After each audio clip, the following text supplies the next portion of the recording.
ఆమెలో ఉన్న సిరులు, ఆమెలో ఉన్న ఆశీర్వాదం, ఆమెలో ఉన్న తన కుటుంబం పట్ల ఒక మంచి వైఖరి, అలాంటి విషయాలన్నీ ధ్యానం చేద్దాం.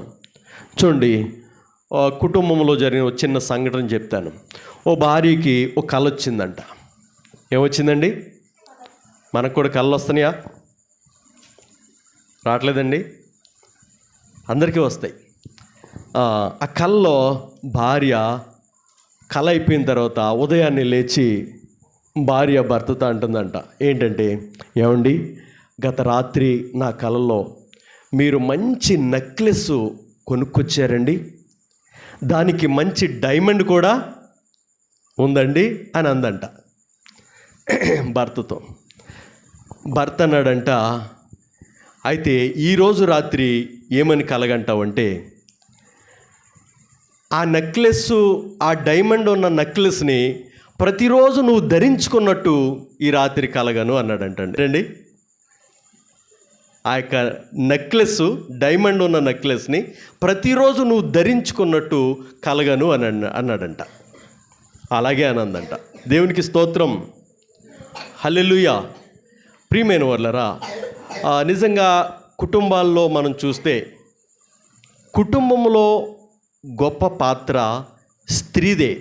ఎవరిదండి? స్త్రీదే. కుటుంబంలో కట్టుకోవడానికి విలువైన పాత్ర ఎవరంటే స్త్రీ. చూడండి, ఇక్కడ అబీగయీలు అనే ఒక స్త్రీ గురించి మనం చదువుకున్నాం. ప్రియమైన వాళ్ళు, గతంలో స్త్రీల కూడికల్లో కొంతమంది స్త్రీల గురించి జనరల్గా మాట్లాడుతూ వచ్చాము. ఇక్కడ అబీగయీలు అనే ఒక స్త్రీ గురించి మనం చదువుకున్నాం.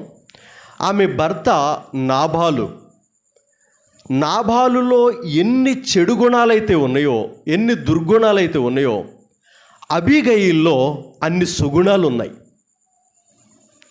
నాబాలు ఎంత మోటువాడో ప్రియమైన వాళ్ళరా, అబీగయీలు అంత జ్ఞానం కలిగిన స్త్రీ. అబీగయీలు అంత జ్ఞానం కలిగిన స్త్రీ. అబీగయీలు అనే పేరుకి అర్థం ఏమిటంటే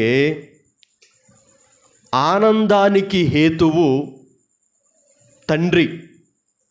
అబీగయీలు అనే పేరుకి అర్థం ఏమిటంటే ఆనందానికి హేతువు తండ్రి, ఆనందానికి కారణం అబీగయీలు అంటే. ఆ పేరుకి అర్థం, ఆ పేరుకి అర్థం ఎలా ఉందో ఆ 25వ అధ్యాయం అంతా కూడా ధ్యానిస్తే తన పేరుకి అర్థము, తన జీవితము కరెక్ట్గా అలా సరిపోయిందండి. దేవునికి మహిమ కలుగునుగాక, దేవునికి స్తోత్రం కలుగునుగాక, హల్లెలూయా.